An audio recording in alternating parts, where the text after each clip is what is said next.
크리스천 헤럴드 애청자 여러분 안녕하십니까? 영혼의 쉼터 이 시간 진행의 정영철 인사드립니다.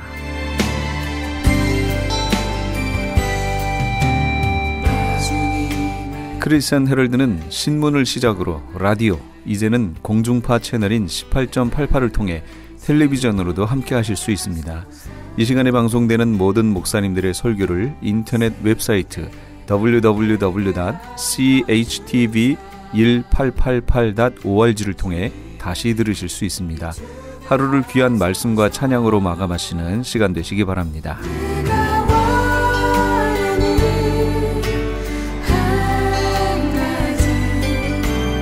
이 시간에는 먼저 감사한인교회 김영길 목사님께서 마가복음 6장 45절에서 52절까지의 말씀을 본문으로 기도하러 산으로 올라가신 예수님이란 제목의 하나님의 말씀 전해주시겠습니다.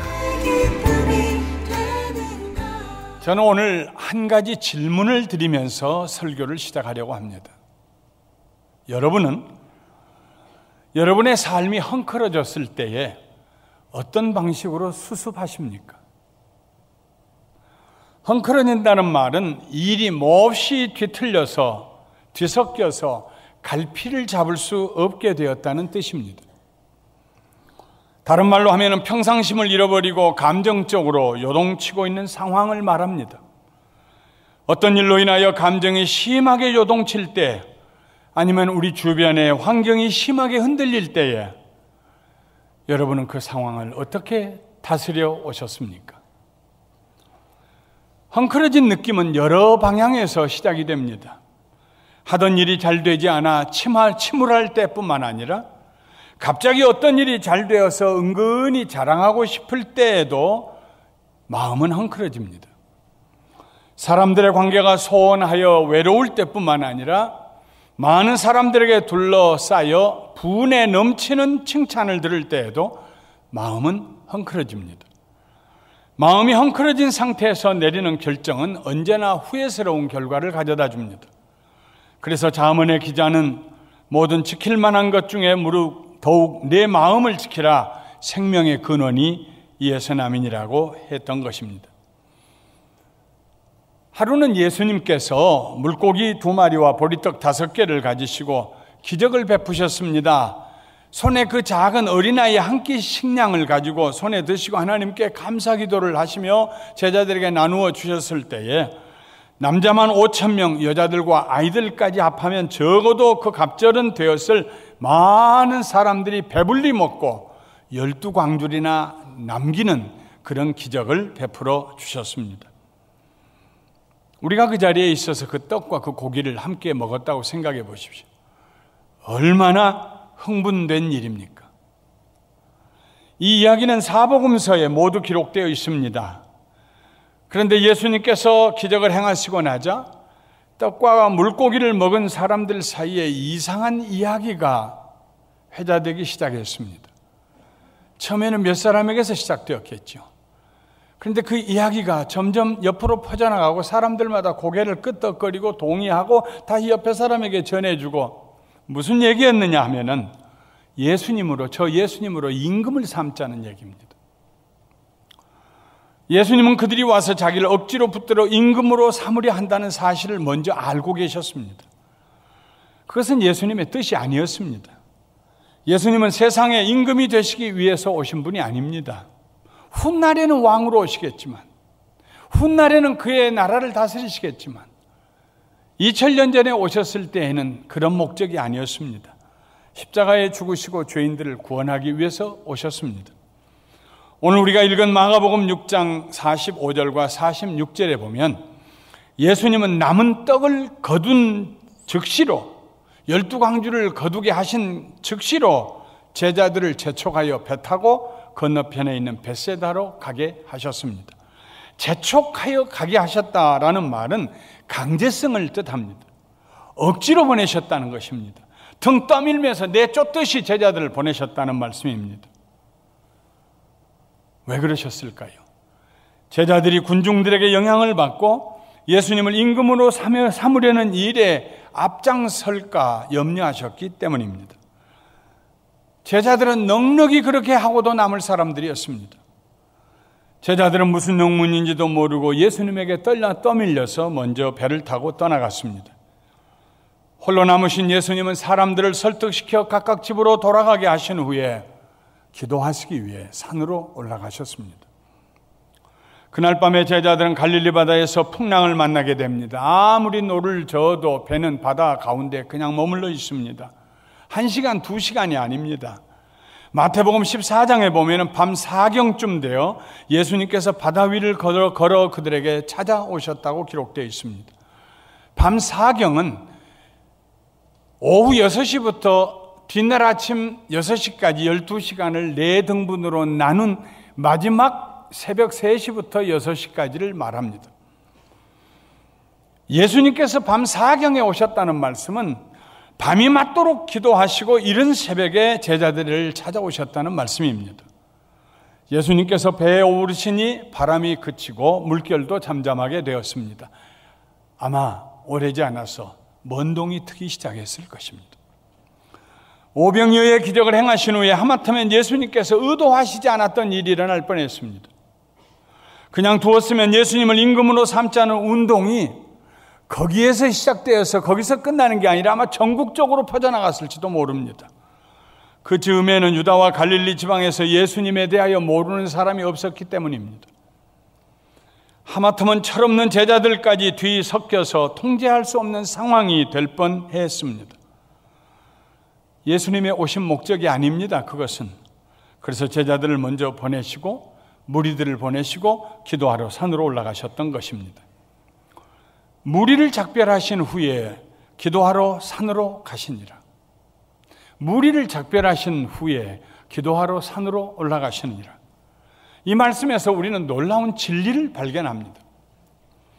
갑자기 상황이 헝클어졌을 때 예수님께서는 하나님께 기도하시기 위해서 혼자 산으로 올라가셨습니다. 그리고 밤이 맞도록 기도하셨습니다. 무슨 기도를 하셨을까요? 하나님께서 그의 기도를 들으시고 기적을 베풀어 주셔서 겨우 어린아이 한 끼 먹을 음식을 가지고 그 많은 배고픈 사람들을 배부르게 먹여주신 일에 대해서 예수님은 하나님께 감사를 드렸을 것입니다. 뿐만 아니라 이번 기적으로 인하여 사람들의 마음에 불필요한 오해가 생기지 않도록, 특별히 제자들의 마음에 다른 생각 들지 않도록 기도하셨을 것입니다. 실제로 마태복음 16장에 보면은 예수님께서 배를 타고 가시면서 제자들에게 바리새인과 사두개인들의 누룩을 조심하라고 말씀하셨습니다. 바리새인들과 사두개인들의 위선적인 신앙생활을 조심해라 하는 말씀입니다. 교만함을 조심해라 하는 말씀입니다. 그 말을 듣고 제자들은 그들이 오병이어의 기적을 경험하고 남겨둔 그 12광주리의 떡을 가지고 오지 못한 일을 자책해 했습니다. 예수님이 그 떡 얘기하신 것이다. 그거 왜 안 가져왔느냐고 오해를 했습니다. 그때 예수님께서 말씀하십니다. 어찌 내 말한 것이 떡에 관함이 아닌 줄을 깨닫지 못하느냐. 오직 바리새인과 사두개인들의 누룩을, 교훈을, 그들의 삶의 모습을, 그들의 삶의 스타일을 조심하라. 그 말씀입니다. 우리들의 마음이 헝클어지고 불편한 상황이 될 때 우리가 해야 할 가장 시급하고도 중요한 일은 하나님을 찾아가는 것입니다. 하나님 앞에 나가서 기도하는 것입니다. 기도하지 않고 그 상황을 해결하려고 하면 일은 점점 더 꼬여들게 됩니다.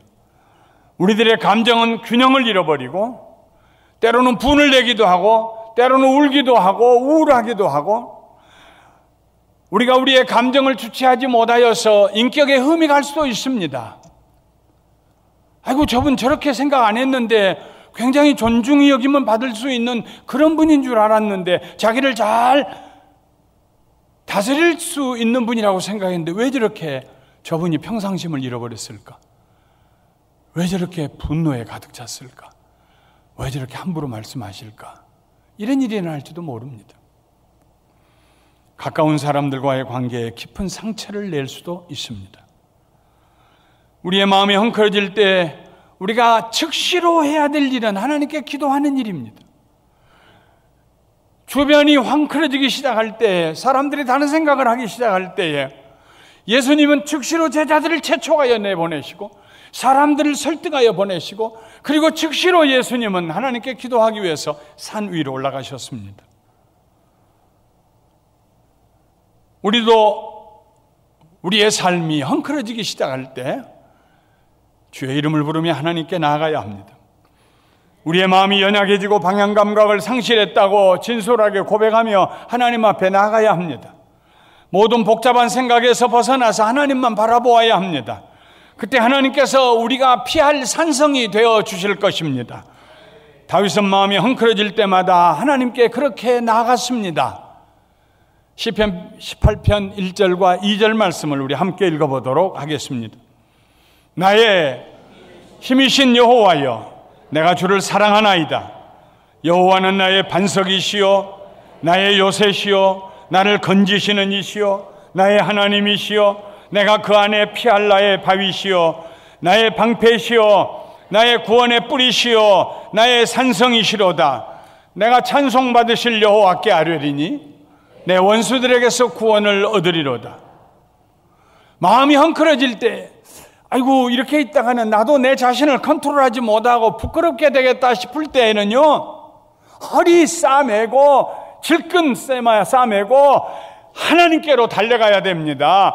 하나님의 산성으로 달려가야 됩니다. 우리의 안식할 수 있는 처소, 우리의 망대가 되시고 우리의 반석이 되시는 하나님께로 가야 합니다. 우리의 마음과 삶이 헝클어진 까닭은 우리가 우리의 삶의 주인이 되었기 때문입니다. 마음이 불안하고 불편할 때마다 조용히 우리의 내면의 세계를 한번 살펴보십시오. 왜 그럴까? 내 영혼아, 네가 내 속에서 왜 이렇게 불안해하느냐? 무엇 때문에 마음이 이렇게 불편할까? 한번 여러분의 내면 세계를 들여다보십시오. 예수님께서 앉아 계실 그 자리에 내가 앉아 있는 것을 발견하게 될 것입니다. 내가 재판자가 되고 내가 해결자가 되려고 애쓰는 모습을 발견하게 될 것입니다. 그런데 우리 마음대로 되지가 않습니다.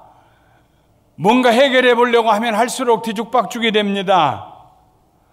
그때 우리는 깨달아야 합니다. 거기는 내가 앉아 있을 자리가 아니라는 것을, 거기는 예수님이 앉아 계셔야 할 자리라는 것을, 내 인생의 주인은 내가 아니고 예수님이라는 것을. 우리는 기도를 통하여 그 자리에서 내려와야 합니다. 그리고 그 자리에 예수님을 모셔드리고 예수님에게 그 자리를 되돌려 드려야 합니다. 기도를 통하여 우리가 우리의 왕 되시는 예수님의 발 앞에 엎드려야 합니다. 그 앞에 우리의 헝클어진 문제덩어리를 내려놓아야 합니다. 그때 비로소 우리는 하나님의 주시는 평안을 누리게 될 것입니다. 이처럼 기도는 하나님 앞에서 우리가 반드시 있어야 할 자리로 되돌아가는 것입니다. 정말 기도하는 사람은 내가 있어야 할 자리로 되돌아갑니다. 기도를 통하여 우리는 우리가 주제 넘었음을 깨닫고 회개해야 합니다. 기도를 통하여 우리는 오직 하나님만이 찬양받으실 분임을 인정하게 됩니다. 우리는 기도를 통하여 우리의 문제를 하나님의 손에 넘겨드리고 그 문제로부터 비로소 벗어날 수 있게 됩니다. 문제가 해결되었다는 말은 아닙니다. 문제는 여전히 거기에 있습니다. 그러나 문제의 얽매임에서 우리가 놓여놨다는 말입니다. 시편 63편은 다윗이 사울 왕에게 쫓겨 유대 광야를 전전하면서 지었던 시입니다. 63편 1절부터 3절을 우리 함께 읽어보도록 하겠습니다. 하나님이여, 주는 나의 하나님이시라. 내가 간절히 주를 찾되 물이 없어 마르고 황폐한 땅에서 내 영혼이 주를 갈망하며 내 육체가 주를 앙모하나이다. 내가 주의 권능과 영광을 보기 위하여 이와 같이 성소에서 주를 바라보았나이다. 주의 인자하심이 생명보다 나음으로 내 입술이 주를 찬양할 것이라. 다윗의 삶이 헝클어졌습니다. 몹시 헝클어졌습니다. 10대 후반에 골리앗을 쳐서 이기고 20대 초반에 대이스라엘의 국방부 장관이 되었습니다. 기세가 하늘을 찌르는 것 같았습니다. 사울 왕이 자기의 큰 딸을 아내로 주었습니다. 그런데 어느 날 갑자기 사울 왕이 시기와 질투하기 시작하더니 다윗을 죽이겠다고 나섭니다. 다윗이 도망간 후에 사울 왕은 마음에 분노가 가득해서 자기가 주었던 그 딸 미갈을 뺏어다가 다른 남자에게 줘버립니다. 장인 사울 왕은 사위 다윗을 잡아 죽이겠다고 밤낮 없이 쫓아다니고 그의 목에 현상금이 걸려 있어서 수많은 사람 사냥꾼들이 다윗을 잡아 돈을 벌겠다고 쫓아다닙니다. 다윗을 따르는 수백 명의 사람들이 있었지만 그들 모두가 사회적인 삶을 제대로 살지 못한 비사회적인 인간들이었습니다. 다윗의 삶이 헝클어졌습니다. 옛날에 양을 치면서 하나님을 의지하고 곰과 사자를 때려잡았던 다윗의 삶이 뒤죽박죽이 되었습니다. 어떻게 자기의 조강지처를 자기 장인이 다른 남자에게 줄 수가 있습니까? 자기가 무슨 일을 잘못했다고 도망다녀야 합니까? 숨을 데가 어디 있습니까? 그러나 다윗은 그의 헝클어진 삶의 한복판에서 하나님께로 올라갔습니다. 하나님께 기도하며 나아갈 수 있는 기도의 성소를 세웠습니다. 성전을 건축하지 않았습니다. 그 성소는 그의 마음에 있었습니다. 그 거룩한 자리에서 다윗은 하나님을 간절한 마음으로 바라보고 앙망하고 사모하며 기도했습니다. 주변의 환경은 마치 물이 없어 메마르고 황폐한 땅과 같았지만 다윗은 그 거룩한 곳에서 하나님의 권능과 영광을 보기 위해서 기도했습니다. 그러자 그의 마음에 하나님의 인자하심, 곧 하나님의 다함이 없는 사랑이 강물처럼 흘러들어왔습니다. 너무 감격스러웠습니다. 하나님이 나를 이렇게 사랑하신다는 것입니다.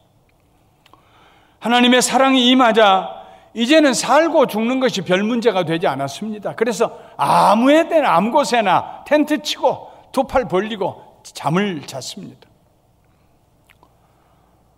그의 입술은 근심과 두려움의 말이 아닌 주님을 찬양하는 노래를 부르기 시작했습니다. 다윗은 사울을 피하였기 때문에 살아남은 것이 아닙니다. 하나님께 기도할 수 있는 성소가 있었기 때문에 늘 그 성소를 찾아 그 성소 곁에 머물러 있었기 때문에 살아남을 수가 있었습니다. 하나님께 기도한다는 말은 어려운 문제를 피하여 도피처로 숨어 들어간다는 뜻이 아닙니다. 우리는 하나님의 능력을 받고 하나님의 지혜를 얻기 위해서 기도해야 합니다. 하나님의 뜻을 발견하고 그 뜻을 이루는데 순종하기 위해서 기도해야 합니다. 마음이 헝클어진 이유는 내가 내 뜻을 이루어 보려고 몸부림쳤기 때문입니다. 내 지혜와 내 능력으로는 부족하다는 사실을 실감하게 됩니다. 내 뜻을 이루려고 할 때 오히려 거부하고 방해하는 세력이 첩첩 산중이라는 사실을 우리가 알게 됩니다. 그래서 마음이 더 복잡합니다. 그러나 하나님의 뜻이 이루어지기를 기도할 때 우리의 마음이 정돈되고 정리됩니다. 평안이 다가옵니다. 하나님께서 기뻐하시는 뜻이 무엇인지 깨닫게 됩니다. 하나님의 뜻은 의롭고 완전한 것입니다. 하나님의 뜻은 우리가 생각하는 모든 좋은 것보다도 더 좋은 것입니다. 하나님은 절대로 실수하지 않으십니다. 마음이 헝클어지고 삶이 헝클어졌을 때에 다른 데서 문제를 해결하지 아니하고 하나님께 그 문제를 가지고 기도하기 위해서 올라가는 사람, 성소에 들어가는 사람, 그 사람은 그 성소에서 내 생각을 내려놓고 내 삶을 향하신, 내 주변을 향하신, 역사를 향하신 하나님의 뜻이 무엇인가를 발견하게 됩니다.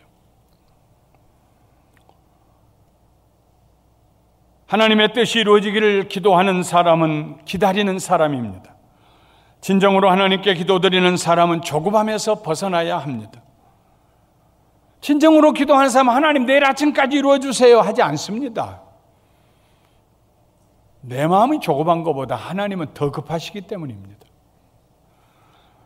평안함 가운데서 기다릴 수가 있습니다.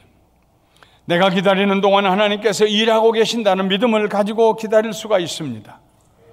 엘리야 선지자가 그렇게 하나님 앞에서 3년 반을 기다렸습니다. 하나님을 떠나 바알과 아세라 우상을 섬기는 아합 왕과 이스라엘 백성들을 향하여 엘리야는 담대하게 믿음의 선포를 했습니다. 내가 섬기는 이스라엘의 하나님 여호와께서 살아계심을 두고 맹세하노니 내 말이 없으면 수년 동안 비도 이슬도 있지 아니하리라. 이 선포는 엘리야 혼자 하는 말이 아닙니다. 하나님께서 그에게 주신 말씀입니다. 하나님께서 엘리야에게 지시하셨습니다. 이제 너는 여기서 떠나 동쪽으로 가서 요단 앞 그릿 시내가에 숨고 그 시냇물을 마시라. 내가 까마귀들에게 명령하여 거기서 너를 먹이게 하리라. 요단강으로 들어오는 지류가 되는 그릿이라고 하는 시냇물가에 하나님께서 엘리야를 숨게 하셨습니다. 그리고 아침 저녁으로 까마귀가 고기 한 덩어리를 물어다가 떨어뜨려 주었습니다. 엘리야는 그 그릿 시냇가에서 무엇을 했을까요? 흘러가는 물만 쳐다보고 있었을까요? 고개를 들지 못하고 숨어서 있었을까요? 아닙니다. 그 그릿 시냇가에서 엘리야는 매일매일 하나님께 기도했을 것입니다. 매일매일 부르짖으며 기도했을 것입니다. 가뭄이 오래가자 그릿 시냇물이 말랐습니다. 하나님께서 엘리야를 사르밧 과부에게 보내셨습니다. 하나님만을 섬기던 이스라엘 땅에 왕후 이세벨을 통하여 시돈과 두로의 우상, 바알과 아세라 우상 숭배가 들어왔습니다. 백성들의 성도덕이 무너졌습니다. 음란한 생활을 하기 시작했습니다. 하나님의 계명은 잊혀졌고 이스라엘의 제사장들은 억지로 우상의 제사장들이 되었습니다. 싫다는 사람들은 목숨을 내놓아야 했습니다. 왕으로부터 시작하여 폭력이 난무하는 이기주의의 시대가 도래했습니다. 아합 왕은 타인의 포도밭을 욕심냈습니다. 그 포도밭 사가지고 나물밭 했으면, 채소밭 했으면 좋겠다. 그런데 그 포도밭 주인이 조상으로부터 물려받은 거라고 안 팔겠다고 합니다. 그 일로 인하여서 왕이 속상해하니까 왕후 이세벨이 왕이여 당신이 왕이십니까? 그거 하나 문제 해결 못해요? 그리고 나가서 그 포도밭 주인을 음해하고 없는 말 지어 만들어서 사람들로 하여금 돌로 쳐서 죽게 했습니다. 그리고 그 땅을 찬탈했습니다. 온 나라가 헝클어졌습니다. 영적으로, 사회적으로, 도덕적으로. 엘리야의 마음도 분노로 헝클어졌습니다. 문제 해결의 실마리가 보이지 않았습니다. 이런 상황에서 엘리야는 그릿 시냇가에서 하나님께 기도했습니다. 하나님께 그의 좌절과 분노를 기도 가운데 쏟아놓았습니다.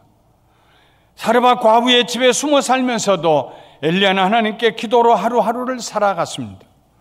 엘리야는 단순히 사르밧 과부의 집에 음식 얻어먹으려고 들어간 것이 아닙니다. 안전하게 숨어 있기 위하여 들어갔던 것입니다. 아합 왕이 엘리야를 잡아 죽이려고 발벗고 나섰고 엘리야를 죽이는 사람에게 상을 주겠다고 말했기 때문입니다. 엘리야는 숨어있는 그곳에서 하나님을 앙망하고 하나님께 기도하며 하나님의 뜻을 깨닫기 위해서 기다리고 기도하며 기도하고 기다렸습니다. 많은 날이 지났습니다. 3년째가 되었습니다. 비 한 방울, 이슬 한 방울 내리지 않는 3년, 농사도 지을 수 없고 가축이 뜯어먹을 풀 한 포기 없이 메마른 들판, 이런 날들은 3년이 아니라 한 달만 지나도 많은 날들처럼 느껴졌을 것입니다. 3년 반이 지난 후 하나님께서 엘리야에게 말씀하셨습니다. 3년 반 동안 기다리는, 믿음을 잃지 않고 기다리는 엘리야에게 하나님 말씀하셨습니다. 너는 가서 아합에게 보여라. 숨어있지 말고 이제 밖으로 나가서 내 몸을 보여라. 만나라 하는 말씀입니다. 내가 지면에 비를 내리리라. 하나님의 명령에 순종하여 아합 왕을 만난 엘리야는 대단히 담대했습니다. 아합 왕이 엘리야를 보고 소리쳤습니다. 이스라엘을 괴롭게 하는 자여 너냐? 네가 이스라엘을 괴롭게 한 자냐? 그때 엘리야는 더 큰 소리로 왕을 꾸짖습니다. 내가 이스라엘을 괴롭게 한 것이 아니라 당신과 당신의 아버지의 집이 괴롭게 하였으니 이는 여호와의 명령을 버렸고 당신의 바알들을 따랐기 때문입니다. 엘리야는 그날 바알과 아세라의 우상 숭배자들과 내기를 합니다.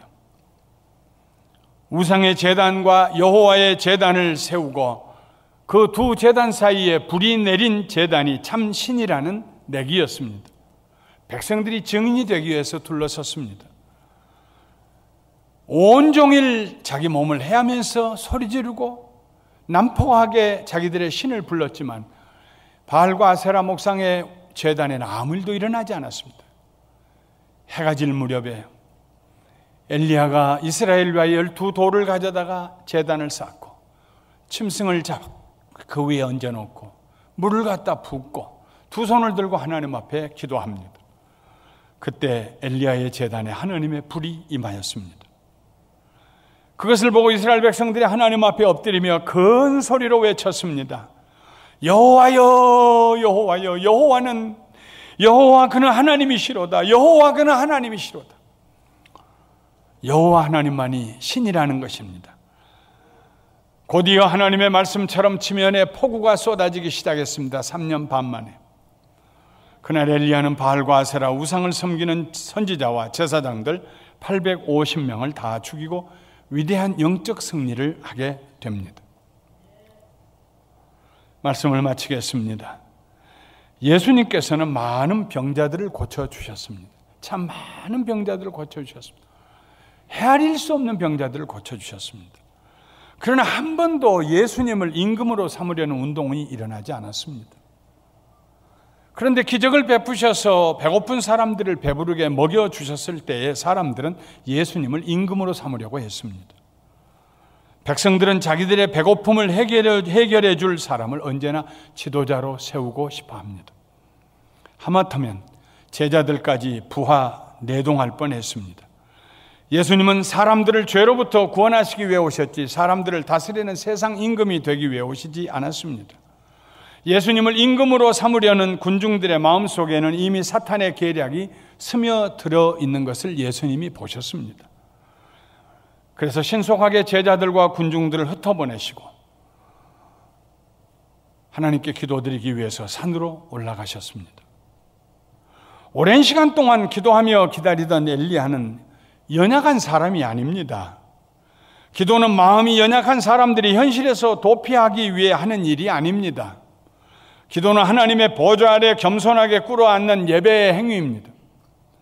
자기의 능력을 의지하던 잘못을 회개하고 오직 하나님의 능력의 손 아래 자기를 두는 복종의 행위입니다. 나아가서 기도는 하나님의 뜻을 깨닫기 위해 기다리는 인내의 행위입니다. 잠잠히 기다리다 보면 어느 순간이 올 것입니다. 하나님의 응답을 얻는 순간이 올 것입니다. 그때 우리는 하나님의 뜻을 이루기 위해서 분연히 일어나 행동해야 합니다. 그때 우리는 우리 주변의 모든 헝클어진 문제들이 해결되는 것을 보게 될 것입니다. 다윗은 그의 삶이 말할 수 없이 헝클어졌지만 광야 가운데 쫓기는 그 길목에서 언제나 그가 하나님을 만나는 성소를 찾아갔습니다. 기도의 제단을 쌓았습니다. 사랑하는 성도 여러분, 마음이 헝클어질 때 여러분은 어떻게 처리하십니까? 요즘에는 어떤 방식으로 여러분의 헝클어진 마음을 처리하려고 노력하고 계십니까? 예수님께서 우리에게 모범을 보여주셨습니다. 우리도 예수님처럼 기도하기 위해서 아무도 없는 곳으로 올라가야 합니다. 예수님처럼, 예수님이 하신 말씀처럼 골방으로 들어가 문을 걸어 닫고 은밀한 중에 계신 우리 하나님 아버지 앞에 기도해야 합니다. 기도가 문제를 해결합니다. 기도가 우리를 바르게 합니다. 기도가 우리로 하여금 담대하게 하나님의 뜻을 깨닫고 행할 수 있게 합니다. 기도는 우리가 있어야 할 자리로, 제자리로 돌아가게 합니다. 기도가 해답입니다. 사랑하는 성도 여러분, 여러분의 마음이 헝클어질 때, 삶이 뒤죽박죽이 되었다고 생각할 때 다른 곳 쳐다보지 마십시오. 하나님에게 가십시오. 기도의 처소로 들어가십시오. 그리해서 날마다 새로운 은혜 가운데 살아가시기를 주님의 이름으로 축원합니다. 축원합니다. 축원합니다. 지금까지 감사 한인교회 김영길 목사님께서 귀한 하나님의 말씀 전해주셨습니다. 감사 한인교회는 6959 너트 애비뉴 부에나 파크에 위치하고 있습니다. 신앙상담에 도움을 받기 원하시는 분은 714지역 521-0991 714지역 521-0991번으로 문의하시기 바랍니다. M3를 아십니까? 무슨 병에 걸렸던지 큰 효과를 준다는 신비한 영양제. 혈액에 영양을 공급하여 힘이 생기니까 피곤하지 않고 이제는 지팡이 없이 걸을 수 있다고 많은 분들이 간증을 합니다. 혈액 해독, 기력 회복, 뼈 골수 영양 공급, 심장, 뇌, 혈전 용해. 유태인 회사가 제조한 특수 영양제 M3. 혈액 순환을 잘 되게 하는 최고급 영양제 M3. 크던 작던 아픈 곳이 있다면 M3. 213-435-9600, 213-435-9600번입니다. 정직한 마음으로 권해드립니다. 아니 당신 미장원 다녀왔어? 헤어스타일이 확 바뀌었네. 홈쇼핑월드 차홍 고데기로 마술을 부렸지. 홈쇼핑월드 차홍 고데기. 차홍 허니앤비 샴푸로 머리 감으면서 차홍 헤어두피 마사지를 쓰면 머릿결이 너무너무 부드러워지고 한 움큼씩 빠지던 머리카락도 눈에 띄게 덜 빠져. 차홍 고데기 너무 좋아. 그럼 그 웨이브 머리도? 당연하죠. 3-4분이면 이렇게 풍성한 웨이브 머리를 만들 수 있다고요. 너무 이쁘다. 어디서 샀어? 홈쇼핑월드. 가격 만족, 품질 만족, 행복한 쇼핑. 활가와 웨스턴 홈쇼핑 월드. 미국 최초 서든 캘리포니아 세미너리 상담심리학 석사와 결혼가족 치료사, 상담심리학 박사 한국어 과정. 캘리포니아 심리학협회가 인정한 서든 캘리포니아 세미너리. 과정 수료 시 캘리포니아 면허 시험 응시 자격이 부여되며 면허 취득 시 직접 클리닉도 오픈하실 수 있습니다. 저렴한 학비, 다양한 장학금으로 학비 걱정도 끝. 한국어로 편하게 배우는 심리학 석박사 과정. 서든 캘리포니아 세미너리 323-529-3339 323-529-3339. 크리스천 헤럴드 안내입니다. LA 한인타운에 있는 프레이즈 교회에서 다음 달인 7월 9일 토요일에 제2차 요한계시록 세미나를 개최합니다. 계시록 7교회를 시작으로 7년 대환란, 적그리스도는 누구인가, 휴거는 언제 일어나는가, 베리칩은 짐승표인가, 그리고 한 번 구원은 영원한 구원인가 등등 계시록의 핵심 키워드를 중심으로 피터 정 목사의 세미나가 진행됩니다. 세미나 참가비는 교재와 점심 식대비로 10불이며 목사님을 비롯한 사역자들은 참가비가 없습니다. 계시록의 말씀을 배우기 원하는 성도님들은 오는 7월 9일 토요일 오전 10시까지 2668 웨스트 피코 블러버드 LA 한인타운 피코와 캔모어에 있는 프레이즈 교회로 오시거나 전화 213-700-9833 213-700-9833번으로 문의하시기 바랍니다.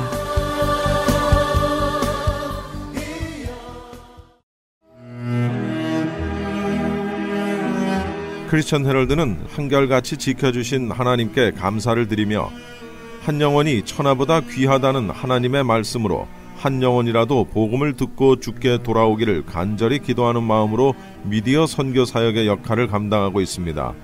이러한 선교 사역의 역할을 감당하는 크리스천 헤럴드는 성도님들의 기도와 격려 그리고 후원이 필요합니다.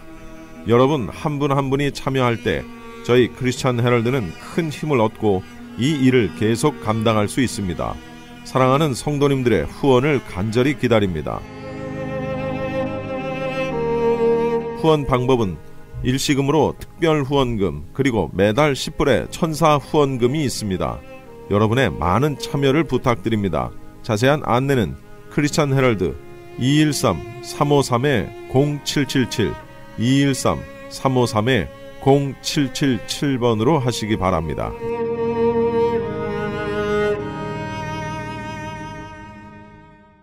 지금 여러분께서는 AM 1650과 인터넷을 통해 미 전역과 전 세계로 방송되는 크리스찬 헤럴드의 영혼의 쉼터 함께하고 계십니다. 방송시간과 설교 편성표는 크리스찬 헤럴드 신문 주간 편성표와 홈페이지 CHTV 1888.org에서 확인하실 수 있습니다. 계속해서 방주교회 김영규 목사님께서 갈라디아서 3장 23절에서 29절까지의 말씀을 본문으로 예수 그리스도로 옷 입은 사람이란 제목의 하나님의 말씀 전해주시겠습니다. 오늘 같이 은혜 받고자 하는 말씀의 본문은 신약 성경 갈라디아서 3장 23절에서 29절 말씀입니다. 예수 그리스도로 옷을 입은 사람이라는 제목으로 같이 은혜를 나누려고 합니다. 유대인들 가운데 예수님을 믿지 않는 이유 중에 하나가 오늘 본문이 말씀하고 있는 율법의 문제입니다. 유대인들은 예수님께서 세상에 오심으로 구약의 율법은 이제 완전히 폐기되었다고 생각하기 때문에 율법을 폐기한 그런 예수를 믿지 않는다는 것입니다. 마태복음 5장 17절 말씀입니다. 내가 율법이나 선지자나 폐하러 온 줄 생각하지 말라. 폐하러 온 것이 아니요 완전케 하려 함이로다. 예수님께서는 율법을 이렇게 폐하기 위해서 오신 것이 아니라 완전케 하기 위해서 오셨다는 것입니다. 예수님께서는 유대인들의 생각처럼 율법을 폐하러 오신 것이 아니라 완성하기 오셨습니다. 우리는 오늘 말씀을 통해서 왜 예수님으로 옷을 입어야 하는지를 깨닫는 우리 모든 성도님들이 다 되시길 바랍니다. 첫 번째로 율법의 목적은 우리를 예수님께로 인도하기 위해서입니다. 24절입니다. 이와 같이 율법이 우리를 그리스도에게로 인도하는 몽학 선생이 되어 우리로 하여금 믿음으로 말미암아 어렵다함을 얻게 하려 함이니라 했습니다. 어떤 사람들은 이 율법을 잘 지켜서 착한 사람이 되어서 구원을 받으려고 하는 사람들이 있습니다. 유대인들이 그렇게 했습니다. 그러나 성경은 몽학 선생을 예를 들어서 몽학 선생은 단지 예수님께로 인도하는 역할만 한다고 이야기합니다. 그래서 오늘 사도 바울은 24절에 이와 같이 율법이 우리를 그리스도에게로 인도하는 몽학 선생이 되었습니다. 몽학 선생은 유대인들이 학교에 이렇게 데려다 주는 사람인 것입니다. 그래서 몽학 선생이 학생을 가리키는 것이 아니라 이 몽학 선생의 임무는 그 학생을 무사히 학교까지 잘 데려다 주는 것입니다. 잘 데려주면은 가르치는 것은 선생님이 하는 것입니다. 그렇기 때문에 이 몽학 선생이 그 데려다 주는 학생을 가르치거나 어떤 교육을 하는 것이 아니라 단지 학교 선생님에게 잘 가서 데려다 주고 잘 데리고 오는 것이 그 사람의 임무입니다. 오늘 율법도 마찬가지입니다. 율법을 통해서 오늘 우리가 예수님께로 인도하는 그 역할만 하는 것입니다. 그래서 율법은 우리가 율법을 잘 지킬 수 없는 죄인인 것을 또한 우리가 연약한 인간인 것을 깨닫게 하는 것입니다. 그렇게 해서 우리가 율법을 통해서 우리가 죄인이고 우리가 부족한 사람이고 우리가 연약한 것을 깨닫게 되는 것입니다. 그래서 오늘 우리는 온전히 하나님의 은총을 바라고 하나님의 은혜로만이 우리가 다시 살 수 있는 것을 고백하게 되는 것입니다. 오늘 율법을 통해서 우리 자신의 죄를 깨닫고 예수님께로 나오기를 예수님은 우리에게 원하시는 것입니다.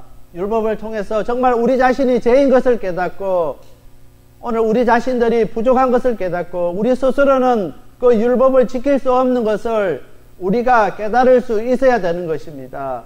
로마서 3장 21절 말씀입니다. 이제 율법에 하나님의 한 의가 나타났으니 율법과 선지자들에게 증거를 받은 것이라 했습니다.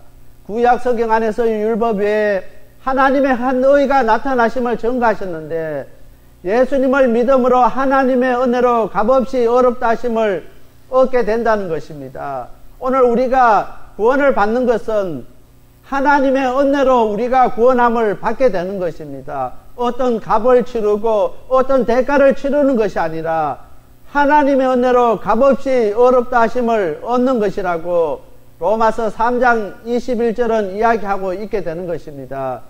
두 번째로 우리는 예수 그리스도와 합하여 예수님의 옷을 입은 사람들입니다. 27절 말씀입니다. 누구든지 그리스도와 합하여 세례를 받은 자는 그리스도로 옷을 입었느니라 했습니다. 여기에서 세례가 나오는데 세례는 유대인들의 의식이며 간섭입니다. 누구든지 유대교에 들어가려고 하면은 할례를 받아야 되고 희생 제사를 드려야 되고 또한 세례를 받아야 하는 것입니다. 특별히 오늘 본문은 갈라디아에서 아주 매우 중요한 위치에 있는 말씀입니다. 오늘 갈라디아 교회가 문제를 안고 있는데 많은 사도들이 와서 이렇게 전도를 하게 되면은 바로 유대의 교사들이 쫓아와서 따라와서 이제 율법을 이야기하고 할례를 이야기하게 되는 것입니다. 그래서 갈라디아 교인들이 볼 때는 우리가 할례를 받고 우리가 율법을 잘 지켜야만이 구원을 받는 줄 그렇게 깨닫게 되는 것입니다. 그래서 오늘 본문 말씀은 할례가 정말 또한 율법이 완전히 무효인 것을 이야기하고 있게 되는 것입니다. 정말 갈라디아 교회가 늘 문제가 되어 왔던 그 율법과 할례를 완전히 정리한 말씀인 것입니다. 그래서 27절에 누구든지 그리스도와 합하여 세례를 받은 자는 그리스도로 옷을 입었느니라 이야기합니다. 할례가 유대교에 들어가기 위해서 하나의 표입니다. 할례를 받지 아니하면은 유대교에 들어갈 수가 없습니다. 그런데 오늘 세례는 예수 그리스도 안으로 들어오는 표인 것을 이야기합니다. 그래서 27절 말씀에 누구든지 그리스도와 합하여 세례를 받은 자는 그리스도로 옷을 입었다고 말씀하고 있습니다. 여기에 보면은 그리스도를 합하여라고 이야기하는데 이 합하여라는 말을 더 쉽게 이야기하면은 그리스도 안으로 들어간다는 뜻을 가지고 있습니다. 우리가 예수 그리스도 안으로 들어가면은 내가 나타나는 것이 아니라 예수님께서 나타나기 때문에 그리스도의 옷을 입었다고 표현하게 되는 것입니다. 우리가 예수님 안으로 들어가 버리면은 오늘 우리가 나타나지가 않는 것입니다. 우리의 모습은 없고 우리는 없는 것입니다. 우리를 통해서 예수님께서 나타나기 때문에 오늘 27절에 누구든지 그리스도와 합하여 세례를 받은 자는 그리스도로 옷을 입었느니라 했습니다. 오늘 우리가 정말 예수님 안으로 들어가는 저와 우리 모든 성도들이 다 되어야 되는 것입니다. 그렇게 할 때 오늘 우리가 나타나는 것이 아니라 예수님께서 나타나시게 된다는 것입니다. 그래서 오늘 세상 사람들이 우리의 모습을 보면서 정말 우리 한 사람 한 사람을 인간적인 모습을 발견하는 것이 아니라 우리의 모습 가운데 예수님의 모습이 나타나야 된다는 것입니다. 정말 우리가 아무 이야기를 안 해도 예수님의 이야기를 하지 않아도 우리가 성경책을 들고 있지 않아도 우리의 모습을 보고 정말 저 사람은 예수 믿는 사람이라는 이야기를 들을 수가 있게 돼야 된다는 것입니다. 갈라디아서 2장 20절 말씀입니다. 내가 그리스도와 함께 십자가에 못 박혔나니 그런즉 이제는 내가 산 것이 아니요 오직 내 안에 그리스도께서 사신 것이라. 이제 내가 육체 가운데 사는 것은 나를 사랑하사 나를 위하여 자기 몸을 버리신 하나님의 아들을 믿는 믿음 안에서 사는 것이라. 오늘 갈라디아서 2장 20절 말씀에 첫 번째 이야기가 나옵니다. 내가 그리스도와 함께 십자가에 못 박혔나니 했습니다. 다른 사람이 십자가에 못 박힌 것이 아니라 내가 십자가에 못 박혔다는 것입니다. 오늘 우리가 예수님과 함께 십자가에 못 박히지 아니하면은 예수 그리스도 안으로 우리가 들어갈 수가 없다는 것입니다.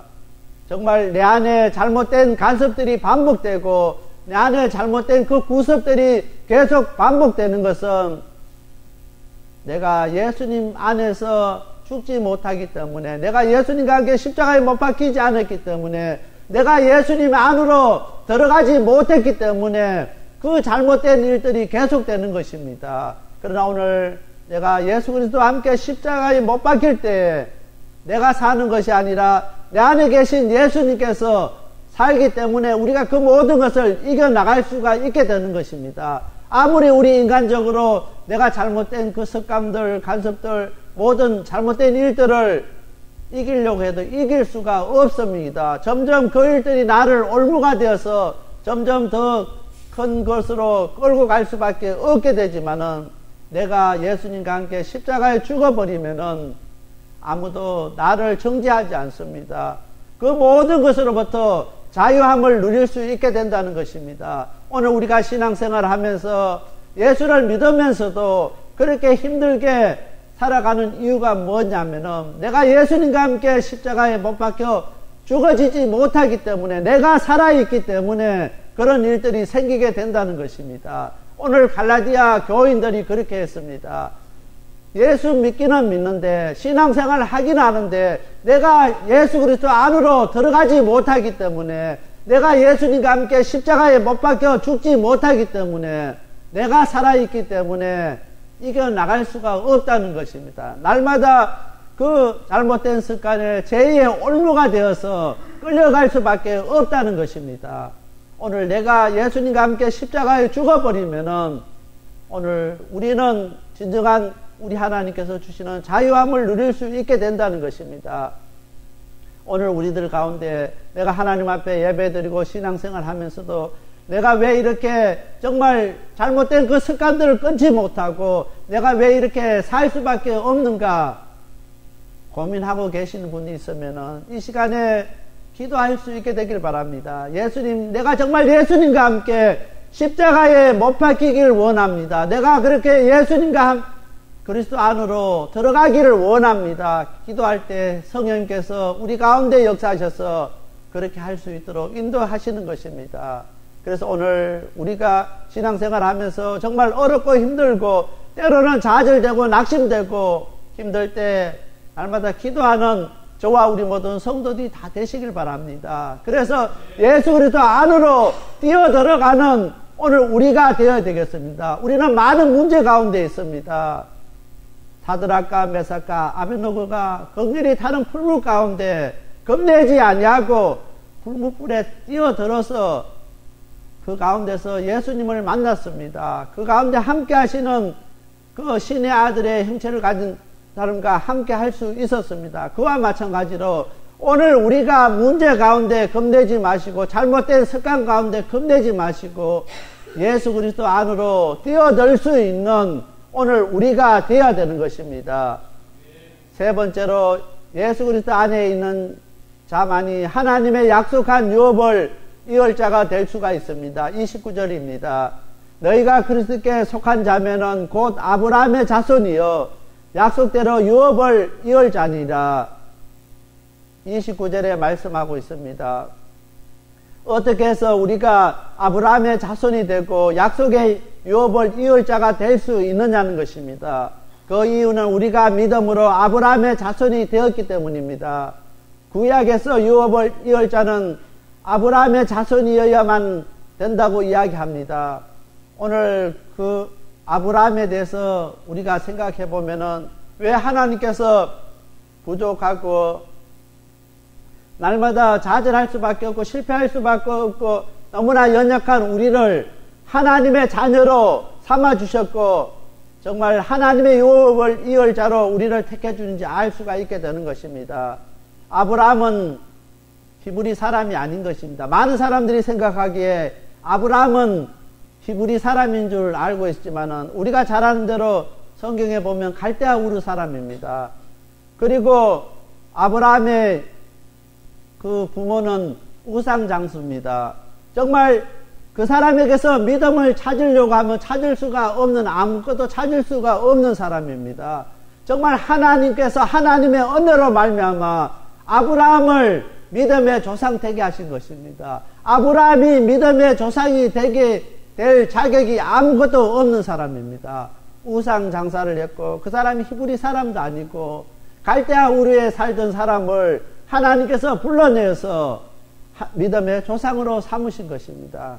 정말 아브라함과 동시에 성경에 나오는 욥이 있습니다. 욥은 동방의 의인이라 했습니다. 우리가 생각할 때 욥은 얼마나 하나님 보시기에 기뻐한 사람인지 모릅니다.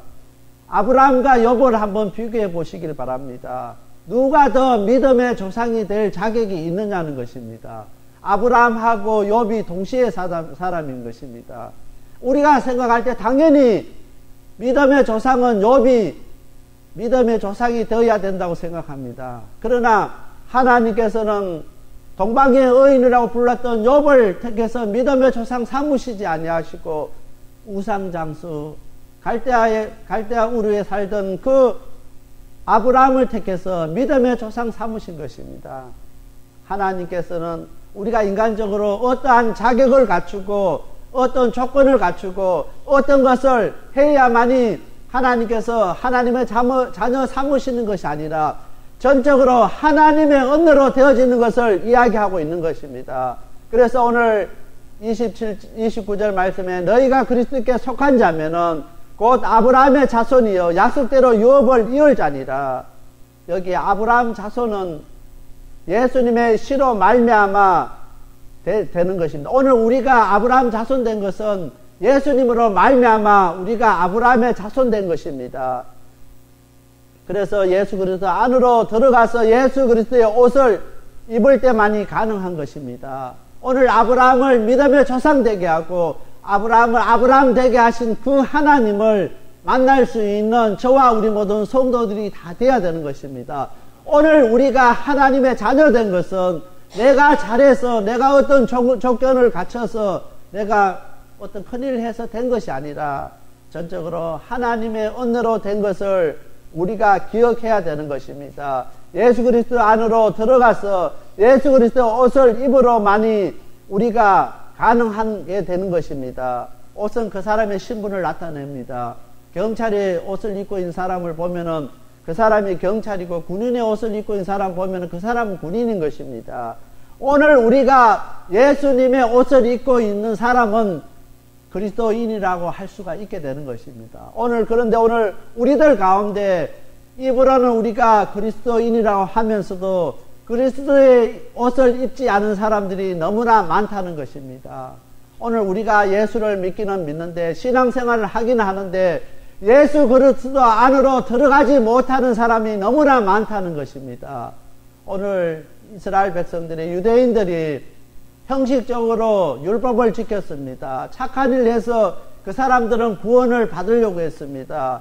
그 사람들의 그냥 의로 구원을 받으려고 했습니다. 그 사람들은 하나님의 의로 구원받으려는 것이 아니라 자기 자신의 의로 구원받으려고 했습니다. 오늘 우리들 가운데서도 우리들의 행위로 우리의 의로 구원받으려고 하는 사람들이 얼마나 많은지 모릅니다.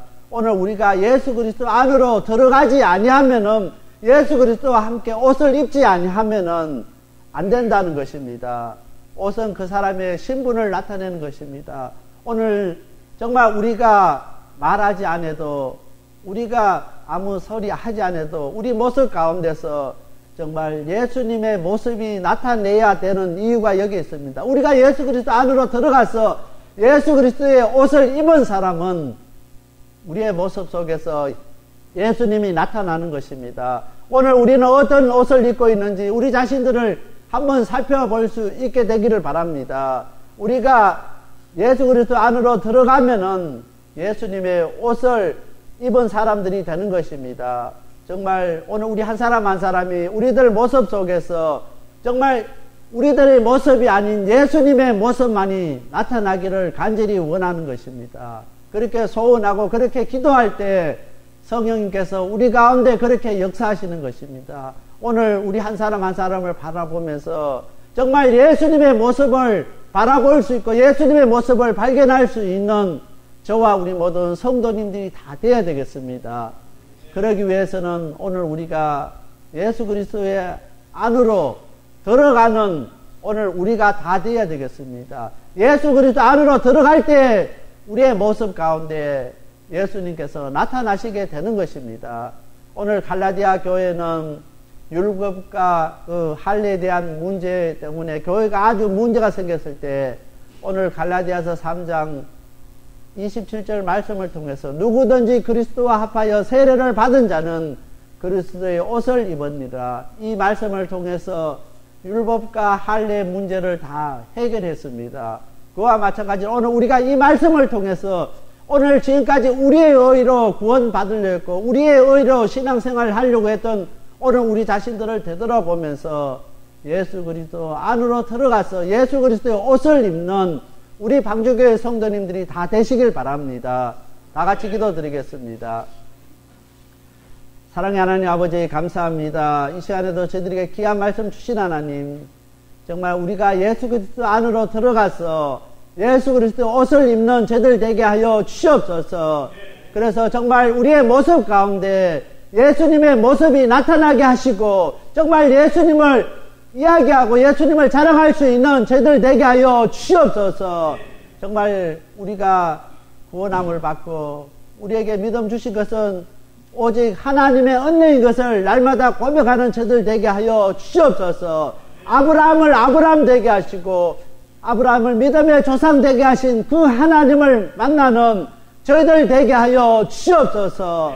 저희들 한 사람 한 사람 우리 하나님께서 붙들어 주셔서 예수 그리스도 안에서 새로운 피조물로 새로운 예수님을 닮아가는 사람들로 새롭게 거듭날 수 있는 저희들 되게 하여 주시옵소서. 이 모든 말씀 예수님 이름 의지하여 간절히 기도드렸습니다. 아멘. 지금까지 생명을 살리고 자유케 하는 섬김이 있는 방주교회 김영규 목사님께서 하나님의 말씀 전해주셨습니다. 생명을 살리는 방주교회는 3735 휴스 애비뉴 로스앤젤레스에 위치하고 있습니다. 교회에 대한 자세한 안내는 전화 213지역 663-3301 213지역 663-3301번이나 홈페이지 arkofnoahchurch.org로 문의하시기 바랍니다.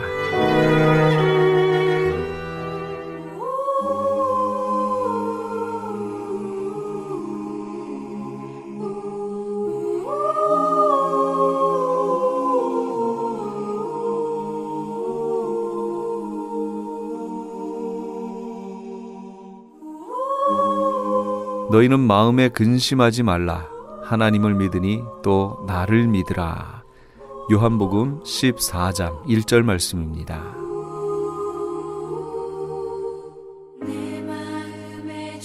걱정, 근심은 오직 내 생각대로라고 하는 일방통행적인 집착 때문에 생깁니다.